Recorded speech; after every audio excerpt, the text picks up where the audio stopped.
2026 so ఈ సంవత్సరము ఒక అతిపెద్ద ప్రిడిక్షన్ భవిష్యవాణి ఏమిటి అంటే చైనా తైవాన్ యుద్ధం.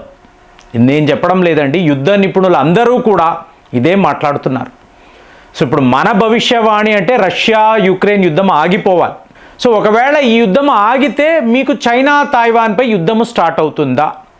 ఏమంటే ఇవన్నీ గాలి కబుర్లా, రూమర్సా, ఉత్తినే మాట్లాడతారా అంటే ఈ ఆట అంతా కూడా అమెరికా వాడి చేతిలో ఉంటుందండి. సో ఇవాళ వార్తలు ఏమిటి? 11.1 బిలియన్ అమెరికన్ డాలర్స్ వర్త్ విలువ చేసే ఆయుధాలను అమెరికా వాడు తైవాన్కి ఇస్తున్నాడు.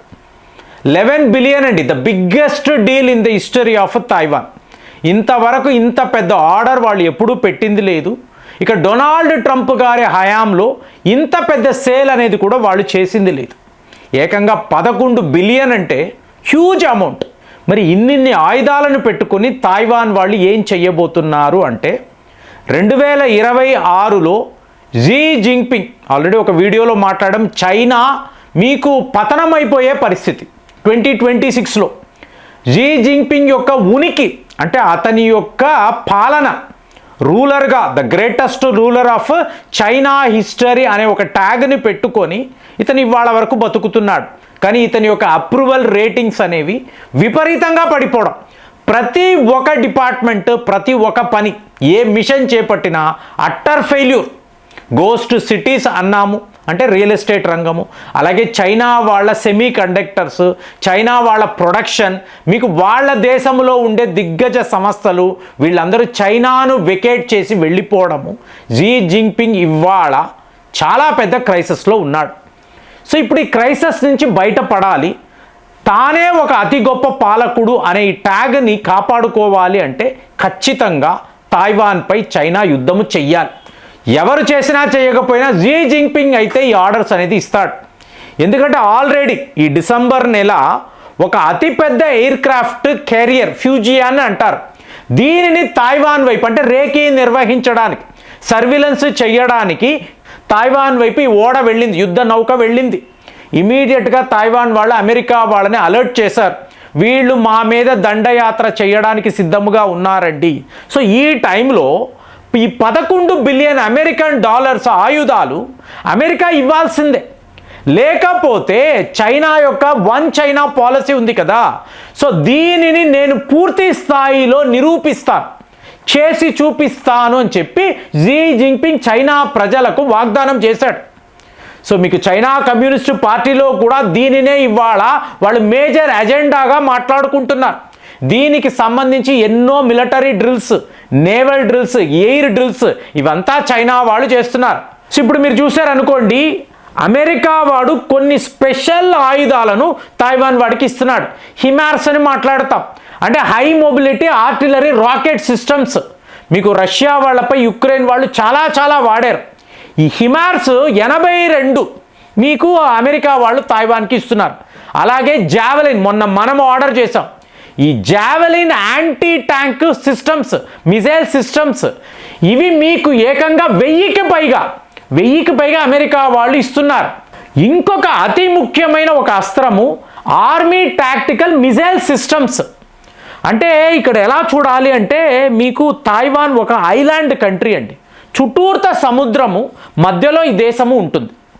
ఇప్పుడు చైనా వాడు వీళ్ళ మీద దండయాత్ర చెయ్యాలి అనుకోండి, చైనా యొక్క అతి ముఖ్యమైన వ్యూహం, స్ట్రాటజీ ఏమిటంటే వాడి యుద్ధ నౌకలను ఈ సముద్ర జలాలలో పంపడం, నేరుగా అవి తైవాన్ దాకా రావడం, అందులో నుంచి పీపుల్స్ లిబరేషన్ ఆర్మీ సైనికులు దిగడము, తైవాన్ని లొంగ తీసుకోవడం, ఇది వీళ్ళ ప్లాన్. సో ఇప్పుడు ఈ యుద్ధ నౌకలు తైవాన్ వైపు వస్తే షార్ట్ రేంజ్ మిజైల్స్ అంటారు చూసారా, ఈ షార్ట్ రేంజ్ మిజైల్స్ అనేవి తైవాన్కి చాలా ముఖ్యం. సో దీనిని ఇవాళ అమెరికా వాడు వేల సంఖ్యలో తైవాన్కి ఇవ్వబోతున్నట్టుగా, జస్ట్ వీటి యొక్క వర్తే దగ్గర 5 బిలియన్ అమెరికన్ డాలర్స్ ఉంటాయి. ఇప్పుడు మీకు డౌట్ వస్తుంది, అమెరికా వాడు ఎందుకండి తైవాన్కి సపోర్ట్గా నిలబడాలి? ఇప్పుడు జపాన్ వాడు చేశాడు అనుకోండి, అర్థం ఉంది. ఇప్పుడు వాళ్ళ ప్రైమ్ మినిస్టర్ ఏమంటున్నారు, ఒకవేళ చైనా తైవాన్పై యుద్ధము ప్రకటిస్తే మీరు ముందు జపాన్ని ఎదుర్కోవాలి, జపాన్ తాయివాన్ని డిఫెండ్ చేయడానికి వస్తుంది, ఆల్రెడీ మేము 1,00,000 మంది సైనికులను సిద్ధము చేసాం. సో ఇది జపాన్ వాళ్ళు ఓపెన్గా చైనాను ఛాలెంజ్ చేస్తున్నారు. కానీ ఇప్పుడు అమెరికా వాడికి ఏంటి ప్రాబ్లం అంటే తాయివాన్ నుంచి చాలా ముఖ్యమైన సెమీ కండక్టర్స్ కంపెనీలు, ఈ చిప్పులు తయారు చేస్తారు చూసారా, పెద్ద కంపెనీలు, వీళ్ళందరూ ఇవాళ తాయివాన్ నుంచి అమెరికాలో పెట్టుబడులు పెట్టడము, పెద్ద యూనిట్స్ని ఎస్టాబ్లిష్ చేయడము, అక్కడే అమెరికాలోనే ఈ ప్రొడక్షన్ కూడా చేయడం.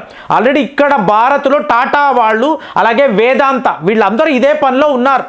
సో తాయివాన్ వాడు జాయింట్ వెంచర్స్ ఎక్కడికక్కడ స్టార్ట్ చేయాలి, ఇండిపెండెంట్గా ఆలోచించాలన్నాడు. కానీ చైనా వాడేమన్నాడు, నువ్వు ఇవాళ కూడా నా దేశంలో ఒక భూభాగమే, విడిగా నువ్వు ఆలోచించడానికి లేదు, ఇది వన్ చైనా. సో అమెరికా సపోర్ట్గా నిలబడితే మేము మా ప్రతీకారము తీర్చుకుంటాము అని చెప్పి చైనా వాడు అంటున్నాడు. మరి తాయివాన్ని ఆపడము అన్నప్పుడు ఇంపాసిబుల్ కదా. ఇది ఒక ప్రొడక్షన్ యూనిట్, మ్యానుఫ్యాక్చరింగ్ యూనిట్, మేము ఏ దేశంలో అయినా పెట్టగలం, ఆ ఇండిపెండెంట్ డిసిషన్ మేము తీసుకోగలమని తాయివాన్ వాళ్ళు అంటున్నారు. ఇప్పుడు అమెరికా తాయివాన్ని డిఫెండ్ చెయ్యాలి అంటే ఇలాంటి అస్త్రాలను ఇస్తున్నారు అనుకోండి, చైనా వాడికి ఎలా ఉంటుంది? సో జీ జింగ్పింగ్ ఈజీగా తాయివాన్ని చైనాతో కలిపేయగలము. కలపడము అనేది నా జీవితంలో ఒక కళ. ఎందుకంటే ఇంతవరకు ఎవరు చేయలేని పని జీ జింగ్పింగ్ చేసి చూపించాడు అనుకోండి, అతని యొక్క అప్రూవల్ రేటింగ్ పెరుగుతుంది కదా, పాపులారిటీ పెరుగుతుంది కదా. అబ్బా తాయివాన్ని చైనాతో కలిపేసుకున్నాడు, ద గ్రేట్ లీడర్, ఇవన్నీ అంటారు కదా అందరు. సో ఇలాంటి ఆలోచన మీకు అంటే అతని యొక్క ఉనికిని కాపాడుకోవాలండి, ఐడెంటిటీని కాపాడుకోవాలి. చైనా యొక్క గొప్ప అధ్యక్షుడు ఈ పేరు రావాలి అనుకోండి, 100% తాయివాన్పై 2026లో మీకు చైనా వాళ్ళు దండయాత్ర చేస్తారు.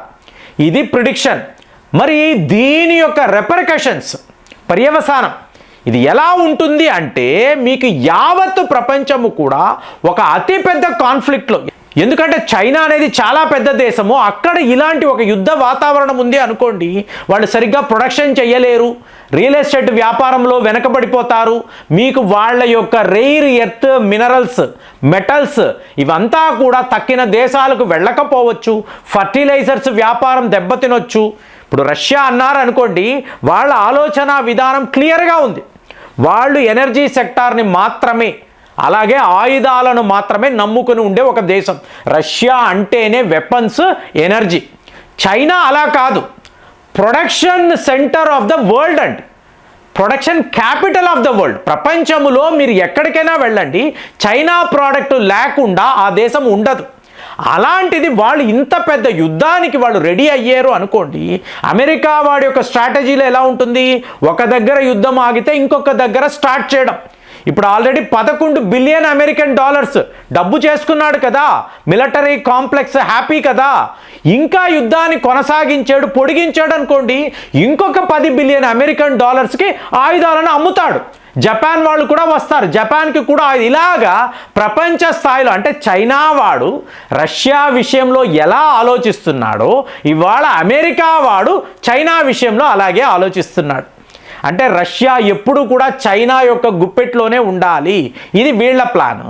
మరి అమెరికా వాడు ఏంటంటే తాయివాన్, జపాన్ లాంటి దేశాలు మా గుప్పెట్లో ఉండాలి, ఇలా మేము ఆయుధాలను అమ్ముకోవాలి. సో ఇది వీళ్ళ ఆలోచన.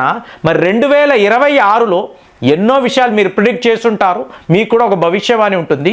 మరి చైనా తాయివాన్ యుద్ధం 100% వస్తుంది అని చెప్పి, డిసెంబర్లోగా తాయివాన్ని చైనా తన దేశంతో కలుపుకుంటుందని చెప్పి యావత్తు ప్రపంచం మాట్లాడుతుంది. మరి మీకు కూడా అలాగే అనిపిస్తుందా? మీరేం ఆలోచిస్తున్నారు? కామెంట్స్లో రాయండి. మళ్ళీ వచ్చే వీడియోలో కలుద్దాం.